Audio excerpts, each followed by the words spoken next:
ನಮ್ಮೆಲ್ರಿಗೂ ಗೊತ್ತಿರೋ ಹಾಗೆ ನಮ್ಮ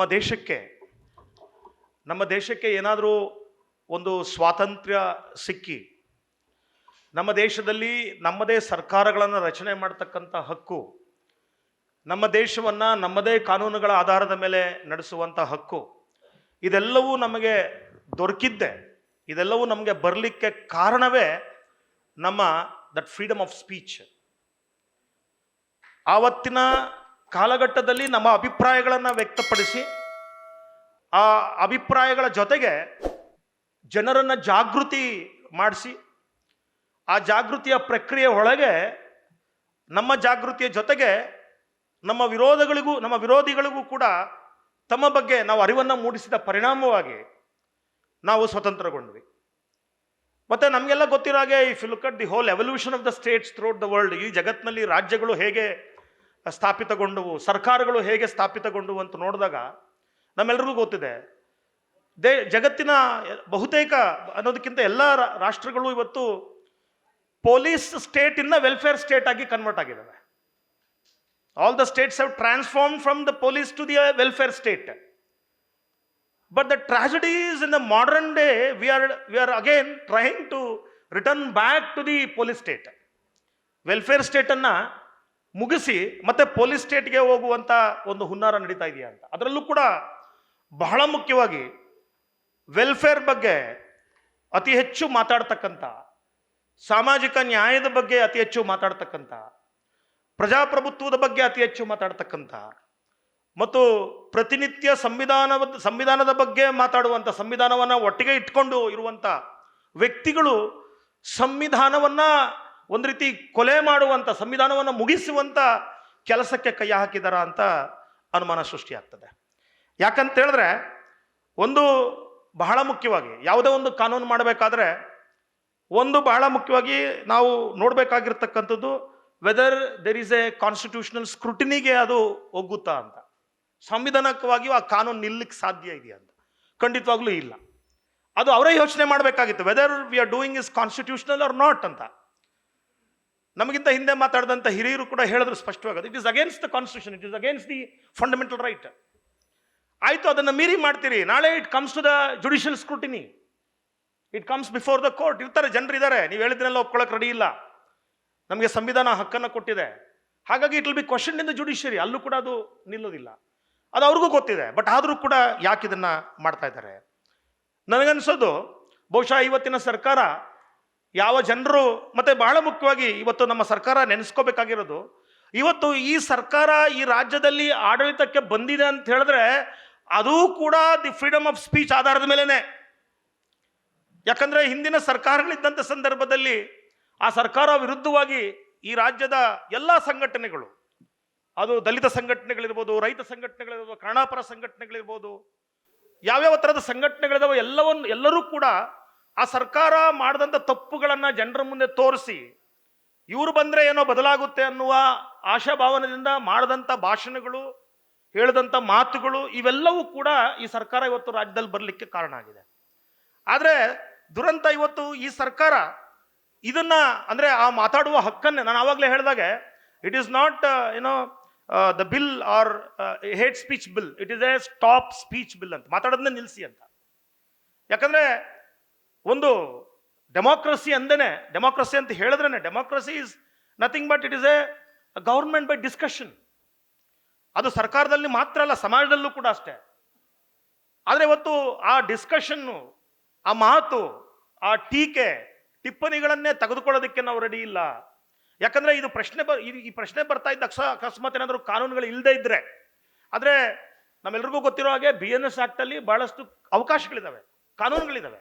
ಆದರೂ ಕೂಡ ಅದನ್ನ ಇಟ್ಕೊಂಡು ಇದನ್ನ ಮಾಡ್ಬೇಕು. ನನ್ಗನ್ಸುತ್ತೆ ಯಾವ ಸರ್ಕಾರವನ್ನ ಜನರ ಅಧಿಕಾರಕ್ಕೆ ತಂದ್ರು, ಆ ಸರ್ಕಾರದ ಆಶಯಗಳನ್ನ ಮತ್ತೆ ಪ್ರಯಾರಿಟೀಸ್ ಏನು ಸರ್ಕಾರಕ್ಕೆ ಆಗ್ಬೇಕಾಗಿತ್ತಂದ್ರೆ ಜನರ ಆಶಯಗಳನ್ನ ಈಡೇರಿಸ್ತಕ್ಕಂಥದ್ದು, ಅವರು ತಮ್ಮ ಪ್ರಣಾಳಿಕೆಗಳಿಗೆ ಕೊಟ್ಟಿರ್ತಕ್ಕಂಥ ಏನನ್ನು ಕೊಟ್ಟಿದ್ದಾರೆ ಆಶ್ವಾಸನೆ ಈಡೇರಿಸ್ತಕ್ಕಂಥ. ಅದ್ರ ದುರಂತ ಏನಾಗಿದೆ ಅಂದ್ರೆ, ಇವತ್ತು ನಮ್ಮ ಸರ್ಕಾರ ಅವರ ಸುತ್ತಮುತ್ತಲು ಒಂದಿಷ್ಟು ಪಟಾಲಂ ಇದೆ, ಆ ಪಟಾಲಂನ ಸ್ಯಾಟಿಸ್ಫೈ ಮಾಡುವ ನಿಟ್ಟಿನಲ್ಲಿ ಆ ಪ್ರಕ್ರಿಯೆಯೊಳಗೆ ಅವರು ಹೇಳಿಕೊಡುವ ಹಾಗೆ ಅವ್ರ ತಾಳಕ್ಕೆ ತಕ್ಕಂತೆ ಕುಣಿಯೋದು, ಅವ್ರನ್ನ ಜನರನ್ನ ಖುಷಿ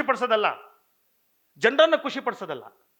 ಯಾಕಂದ್ರೆ ನಿಮಗೆ ಗೊತ್ತಿದೆ, ಬಹಳ ಮುಖ್ಯವಾಗಿ ಈ ಸರ್ಕಾರ ಬಂದ ಮೇಲೆ ಅಂತೂ ಸೋಕಾಲ್ಡ್ ಯಾರ್ಯಾರು ಹೋರಾಟಗಾರರಿದ್ರು, ಸೋಕಾಲ್ಡ್ ಯಾವ್ಯಾವ ಸಂಘಟನೆಗಳಿದ್ವು, ಎಲ್ಲ ಬಾಯಿ ಮುಚ್ಚಿ ಕೈ ಕಟ್ಟೆ ಸೈಲೆಂಟ್ ಆಗ್ಬಿಟ್ಟಿದೆ. ದೇವ್ ಬಿನ್ ಸೈಲೆನ್ಸ್ಡ್. ಈಗ ಅವ್ರನ್ನ ಖುಷಿ ಪಡಿಸ್ಬೇಕಲ್ಲ.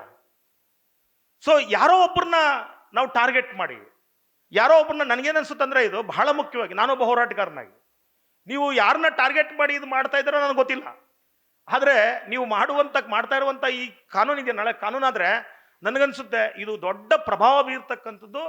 ನಿಜವಾಗ್ಲೂ ಕೂಡ ಯಾರು ಪ್ರತಿನಿತ್ಯ ಯಾವುದೇ ಸರ್ಕಾರ ಬರಲಿ ಪ್ರಶ್ನೆ ಮಾಡ್ತಾರೆ, ಯಾವುದೇ ಸರ್ಕಾರ ಬರಲಿ ಅವ್ರು ಮಾಡಿದ ತಪ್ಪುಗಳನ್ನು ಜನರಿಗೆ ತೋರಿಸ್ತಾರೆ, ಅಂತಹ ನಾವು ಏನು ನ್ಯೂಟ್ರಲ್ ಅಂತ ಕರಿತೀವಲ್ಲ ಆ ವ್ಯಕ್ತಿಗಳ ಮೇಲೇನೂ ಕೂಡ ದೊಡ್ಡ ಪ್ರಮಾಣದ ಪ್ರಭಾವ ಬೀರ್ತದೆ.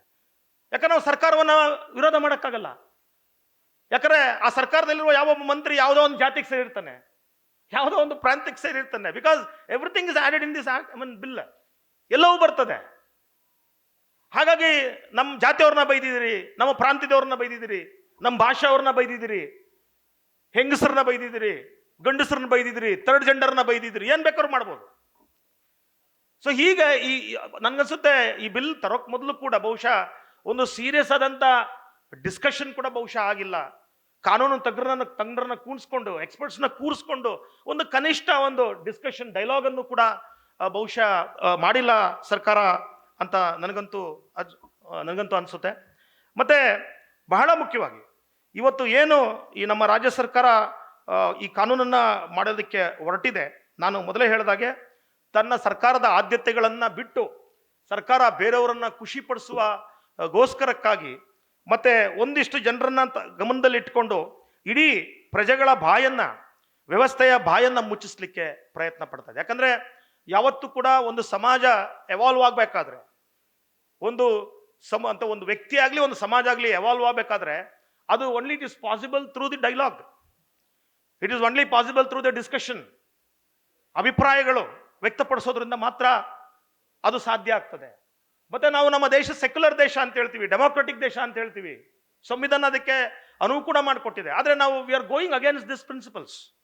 ಈಗ ಇನ್ನೊಬ್ಬ ವ್ಯಕ್ತಿ ಹೇಳೋದನ್ನ ಒಪ್ಪೋದು ಬಿಡೋದು ಸೆಕೆಂಡ್ರಿ ಅದು, ಬಟ್ ನೀವು ಹೇಳಲೇಬಾರ್ದು, ಮಾತಾಡಲೇಬಾರ್ದು ಅಂತ ಹೇಳಿ ಒಂದು ಡಿಕ್ಟಟೋರಿಯಲ್ ಆಟಿಟ್ಯೂಡ್ ಅನ್ನ, ಡಿಕ್ಟಟೋರಿಯಲ್ ಮತ್ತೆ ಡ್ರಾಕೋನಿಯನ್ ಲಾಸ್ ಮುಖಾಂತರ ಅದನ್ನ ಒಂದು ಹದ್ದುಬಸ್ನಲ್ಲಿ ಇರ್ತಕ್ಕಂಥದ್ದು ಇದೆಯಲ್ಲ, ಇದು it is anti democracy, anti constitutional ಅಂತ ಅನ್ಸುತ್ತೆ. ಇಲ್ಲಿ ಬಹುಶಃ ನನಗೆ ಬಾಬಾ ಸಾಹೇಬ್ ಅಂಬೇಡ್ಕರ್ ಅವರು ಒಂದು ಮಾತನ್ನ ಹೇಳ್ತಾರೆ. ಆ ಮಾತು ಬಹುಶಃ ನಾವೆಲ್ಲರೂ ಕೂಡ ಅದನ್ನ ಒಂದ್ಸಲಿ ನೆನೆಸ್ಕೋಬೇಕಾಗುತ್ತೆ ಅನ್ಸುತ್ತೆ. ಏನಂತ ಹೇಳಿದ್ರೆ ಅವ್ರು ಒಂದ್ ಕಡೆ ಹೇಳ್ತಾರೆ, I don't like the idea of directing society through the predetermined frame of specific ideology. I don't like the idea of directing society through the predetermined framework of specific ideology.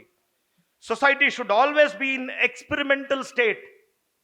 Society should always be in experimental state.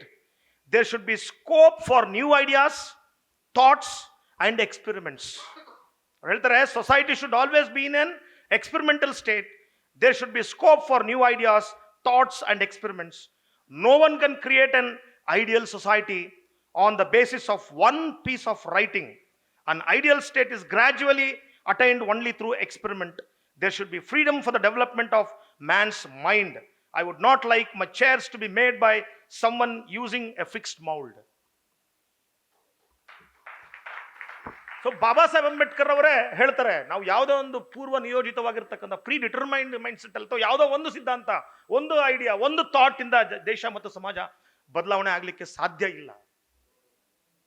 ಐಡಿಯಾಲಜಿಗಳು, ಥಾಟ್ಗಳು, that should give place to the new ideas and new thoughts. ಈಗ ಎರಡು ಸಿದ್ಧಾಂತಗಳ ಸಂಘರ್ಷದಲ್ಲಿ ಇನ್ನೊಂದು ಸಿದ್ಧಾಂತ ಉಟ್ಕೊಳ್ಳುತ್ತೆ.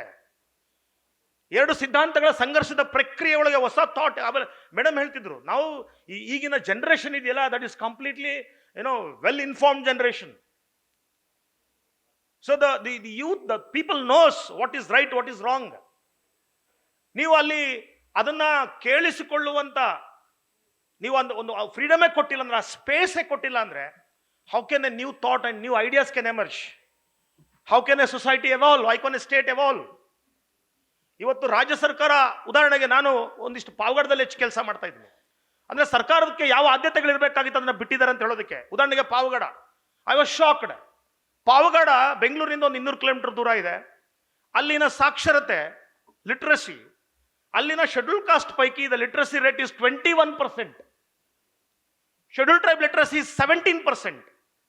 The general community literacy is 51%, where the average national literacy is 74%.